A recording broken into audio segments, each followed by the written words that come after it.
नमस्कार। स्वागत है आपका हमारे यूट्यूब चैनल पर। आज हम 10वीं क्लास शेमोशी भाग 2 से षष्ठः पाठ है छठा पाठ सुभाषितानि पढ़ेंगे।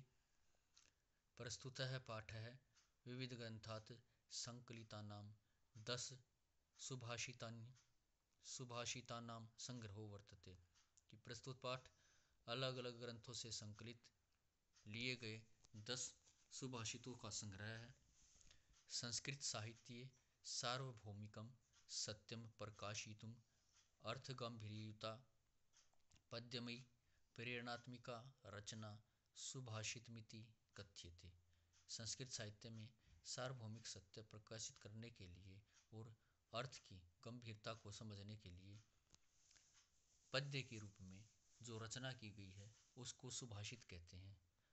अयम पाठांशः परिश्रमस्य महत्वं क्रोधस्य दुष्प्रभावः सामाजिक महत्वं सर्वेषां वस्तूनां उपादेयता बुद्धेः वैशिष्ट्यम् इत्यादीन विषयान प्रकाशयति। यह पाठांश परिश्रम का महत्व, क्रोध का दुष्प्रभाव, सामाजिक महत्व, सभी वस्तुओं की उपयोगिता, बुद्धि की विशेषता इत्यादि विषयों को इसमें बताया गया है। पहला श्लोक देखते हैं। आलस्यम ही मनुष्याणां शरीरस्थो महान् रिपुः नास्ति उद्यम समो बन्धुः कृत्वा यं नावसीदति। अर्थात आलस्य ही अर्थात निश्चित रूप से आलस्य ही मनुष्याणाम मनुष्यों का शरीरस्थ है शरीर में स्थित महान सबसे बड़ा रिपु होता शत्रु कि आलस्य ही मनुष्यों के शरीर में स्थित उनका सबसे बड़ा शत्रु आलस्य होता है। न अस्ति उद्यम समूह, न अस्ति उद्यम समूह, ये लिखा है नास्ति उद्यम समूह, अर्थात न अस्ति उद्यम समूह, न नहीं अस्ति है उद्यम परिश्रम समूह समान, परिश्रम के समान कोई भी बंधु भाई नहीं है। कृत्वा यम न अवसीदति, जिसको करके मनुष्य दुखी नहीं होता है। अवसीदति अर्थात दुखी नहीं होता है। तो इसका हम सरलार्थ दोबारा देखते हैं कि निश्चित रूप से मनुष्य के शरीर में स्थित आलस्य उनका सबसे बड़ा शत्रु होता है। परिश्रम के समान कोई भी बंधु नहीं है जिसको करके अर्थात परिश्रम को करके मनुष्य दुखी नहीं होता है। दूसरा श्लोक देखते हैं। गुणी गुणम वेत्ति न वेत्ति निर्गुणो बली बलम वेत्ति न वेत्ति निर्बलः पिको वसन्तस्य गुणम न वायसः करी च सिंहस्य बलम न मूषिकः। गुणी अर्थात गुणवान व्यक्ति गुणम वेत्ति, गुणों को वेत्ति अर्थात जानता है कि गुणवान व्यक्ति ही गुणों को जानता है। न वेत्ति निर्गुणो, निर्गुण व्यक्ति गुणों को वेत्ति जानता है, न अर्थात नहीं कि निर्गुण व्यक्ति गुणों को नहीं जानता है। बली बलम वेत्ति, बलवान व्यक्ति ही बल की महत्व को जान सकता है। न वेत्ति निर्बल है, निर्बल व्यक्ति बल के महत्व को नहीं जान सकता। एक उदाहरण के साथ बताया है। पिको वसंतस्य गुणम न वायसः, पिको अर्थात कोयल, वसंतस्य गुणम वसंत के गुण को कोयल ही समझ सकती है जानती है। न वायसः कौवे नहीं, करी से सिंहस्य, करी हाथी, च और सिंहस्य शेर के, बलम बल को, और शेर के बल को हाथी ही जान सकता है। न मूषक है, चूहा शेर के बल को नहीं जान सकता कि जिसमें जो विशेषता होती है उसके समान बल वाले व्यक्ति ही, उसके समान गुण वाले व्यक्ति ही उसकी पहचान कर सकते हैं। इसमें ये बताया गया। अगला श्लोक देखते हैं। तीसरा श्लोक देखते हैं। निमित्तम् उद्दिश्य हि यः प्रकुप्यति ध्रुवं स तस्यापगमे प्रसीदति अकारणद्वेषी मनस्तु यस्य वै कथम जनस्तम परितोषिष्यति। अर्थात निमित्तम किसी उचित कारण के द्वारा उद्देश्य करके, किसी उचित कारण को उद्देश्य करके, हे माने निश्चित ही, यह जो प्रकुपिति क्रोधित होता है, कि जो मनुष्य किसी उचित कारण को देखकर, किसी उचित कारण को आधार बनाकर अगर कोई मनुष्य क्रोधित होता है, ध्रुव निश्चित रूप से, स माने हुआ है, तस्य अपगमे, उस कारण के समाप्त होने पर, प्रसिद्धि प्रसन्न हो जाता है।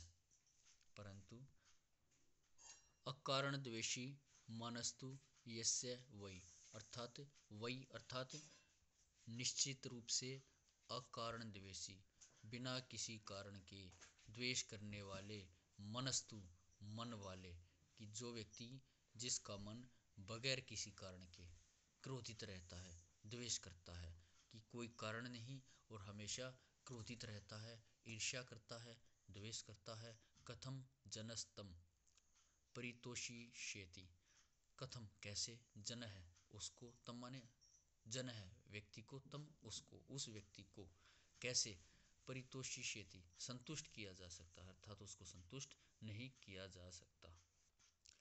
अगला श्लोक देखते हैं।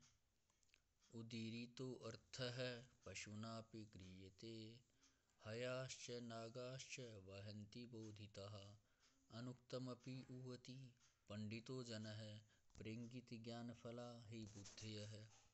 उदीरितो अर्थः, अर्थात कहे गए, उदीरित अर्थात कहे गए, अर्थ है माने अर्थ को, बात को, पशुनापि गृह्यते, पशु भी ग्रहण कर लेते हैं, अर्थात इशारे से, संकेत के द्वारा या कही गई बात को पशु भी ग्रहण कर लेते हैं। कैसे? हयाश्च नागाश्च, हया अर्थात घोड़े, नागा अर्थात हाथी। जिस प्रकार से घोड़े और हाथी वहंती ढोते हैं, बोधिता बोझ को, लादे गए बोझ को, जैसे घोड़े और हाथी लादे गए बोझ को ढो लेते हैं। बोधिता का अर्थ ही वैसे बताए गए होता है, लेकिन यहाँ पर बताए गए तो उनको बता तो सकते नहीं, उन पर लाद सकते हैं हम, तो लादे गए बोझ को ढोते हैं। आगे कहा है अनुक्तम अपि ऊहति पंडितो जन है, पंडित लोगों की विशेषता बताई गई है, पंडित अर्थात विद्वान लोगों की विशेषता बताई गई है कि अनुक्तम अपि बगैर कहे हुए, उक्तम कहे गए, अनुक्तम बगैर कहे गए का, ऊहति अंदाजा लगा लेते हैं, कि विद्वान लोग तो कही गई बात का अंदाजा लगा लेते हैं, बगैर कही गई बात का अंदाजा लगा लेते हैं, अर्थात पंडित लोग बिना कहे ही अंदाजा लगा लेते हैं। अब बुद्धि के बारे में बताया कि प्रेंगित ज्ञान फला ही बुद्धिया है, बुद्धि अर्थात बुद्धियाँ, प्रेंगित ज्ञान फला दूसरों के द्वारा बताए गए संकेत मात्र को ही समझकर ज्ञान फला ज्ञान प्राप्त करने वाली होती, कि जो बुद्धि की विशेषता बताई है कि बुद्धि दूसरे के इशारे से ही समझने वाली, ज्ञान प्राप्त करने वाली होती है। बुद्धिमान व्यक्ति की विशेषता बताएगी कि बुद्धि में और जिसमें बुद्धि नहीं उसमें क्या अंतर होता है, इसमें ये बताया गया है। 5वां श्लोक है क्रोधो हि शत्रुः प्रथमो नराणां, देहे स्थितो देहे विनाशनाय, यथा स्थितः काष्ठगतो हि वह्निः, स एव वह्निर्दहते शरीरम। ही निश्चित रूप से, क्रोधो क्रोध, नराणाम मनुष्यों का, प्रथमो शत्रु पहला शत्रु होता है, कि क्रोध मनुष्यों का पहला शत्रु होता है।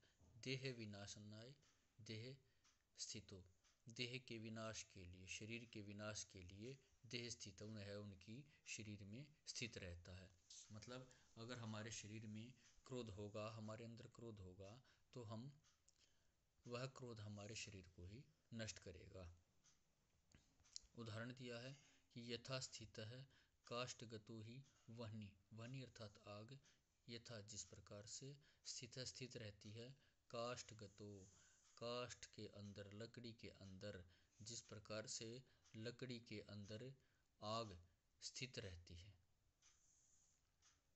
स एव वह्निर दहते शरीरम, वह ही वही आग उस लकड़ी को जला देती है। अर्थात लकड़ी के अंदर आग होती है, हम जब लकड़ी को रगड़ेंगे, रगड़ने के बाद आग उत्पन्न होती है, तो वह आग उन्हीं लकड़ियों के अंदर थी और लकड़ियों को ही जला देती है। इसी प्रकार से हमारे शरीर के अंदर भी क्रोध होता है, आग रूपी क्रोध होता है।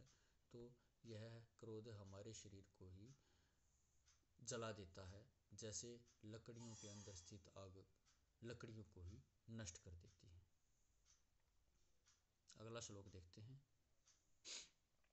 मृगा मृगैः संगमनुव्रजन्ति गावश्च गोभिः तुर्गास्तुरंगैः मूर्खाश्च मूर्खैः सुधियः सुधिभिः समानशीलव्यसनेषु सख्यम्। अर्थात पशु या हिरण, मृग अर्थात हिरण, हिरण हिरणों के साथ घूमते हैं, गायें गायों के साथ रहती हैं, गोपी अर्थात गायों के साथ बहुवचन, तृतीया विभूति बहुवचन में गोपी आया, गाव है प्रथमा विभूति बहुवचन में।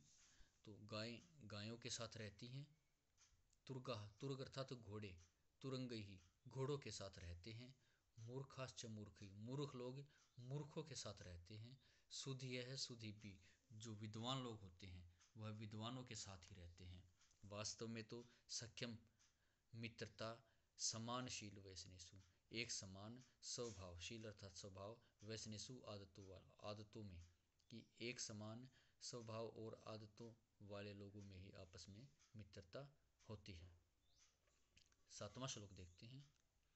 सेवितव्यो महान वृक्षः फलच्छाया समन्वितः यदि देवात् फलं नास्ति छाया केन निवार्यते। सेवितव्यो सेवा करनी चाहिए, महान वृक्ष है महान वृक्ष की, फल छाया समन्वित है फल छाया से युक्त, की फल और छाया से युक्त महान वृक्ष की हमको सेवा करनी चाहिए। यदि देवात भाग्य से आएगी, यदि भाग्य से फलम न अस्ति उस पेड़ पर फल नहीं है, छाया केन निवार्यते तो उसकी छाया को केन किसके द्वारा निवार्यते रोकी जा सकती है, तो उसकी छाया किसके द्वारा रोकी जा सकती है, अर्थात उस पेड़ का भी महत्व है। अगला देखते हैं। अमंत्रम अक्षरम नास्ति नास्ति मूलम नौषधम अयोग्य पुरुष नास्ति योजकस्तत्र दुर्लभ है। अमंत्रम अक्षरम नास्ति अर्थात कोई भी ऐसा अक्षर नहीं है जिसका प्रयोग मंत्रों में न हो, मंत्रों से युक्त न मंत्रों से रहित अक्षर नहीं होते हैं। नास्ति मूलम न औषधम ऐसी कोई भी जड़, मूल अर्थात जड़ नहीं है, औषधम जो किसी औषधि में प्रयोग न होती हो, जो किसी दवाई में प्रयोग न होती हो।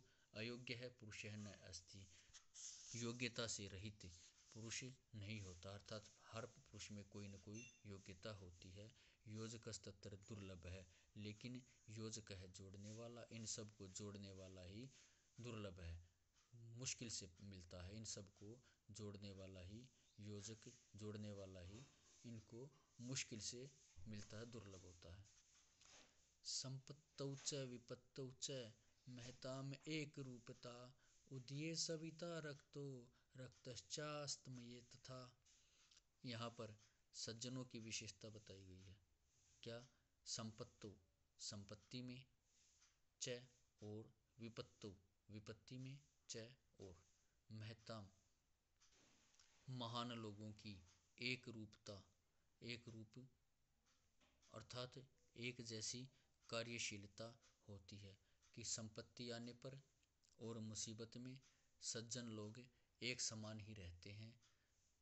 एक उदाहरण के साथ यहाँ बताया गया है कि उदये सविता रक्तो, जिस प्रकार से उदय सूर्योदय के समय सविता सूर्य रक्तो लाल होता है, लालिमा होती है, कि जैसे सुबह सूर्योदय के समय सूर्य में लालिमा रहती है, और रक्ताश्च अस्तमय तथा अस्तमय सूर्यास्त के समय भी सूर्य में लालिमा रहती है, कि पता नहीं लगता सूर्योदय और सूर्यास्त के समय कि अब सूर्योदय हो रहा है या सूर्यास्त हो रहा है, एक जैसा सूर्य दिखाई देता है। वैसे ही सज्जनों के बारे में बताया है कि संपत्ति आने पर या विपत्ति मुसीबत आने पर वो एक समान रहते हैं। वो पता नहीं लगता कि उनमें अब सुख है या दुख है, वो उनका स्वभाव एक जैसा ही रहता है। तो हमको उस सज्जन की तरह बनना चाहिए, सज्जन लोगों की तरह बनना चाहिए। अगला श्लोक देखते हैं। विचित्रे खलु संसारे नास्ति किंचित् निरर्थकम् अश्वश्चेद् धावने वीरः भारस्य वहने खरः। विचित्रे विचित्र, खलु निश्चित रूप से, संसारे संसार में, नास्ति नहीं है, किंचित कुछ, निरर्थकम निरर्थक बेकार, कि इस विचित्र संसार में कुछ भी निरर्थक नहीं है, कुछ भी बेकार नहीं है। एक उदाहरण के साथ बताया गया है। अश्वश्चेद धावने, जिस प्रकार से अश्व है घोड़ा, धावने वीर है, दौड़ने में वीर होता है, वैसे ही भारस्य वहने खर है, भार को ढोने में, खर अर्थात गर्दभ है, गधा, भार को ढोने में गधा वीर होता है।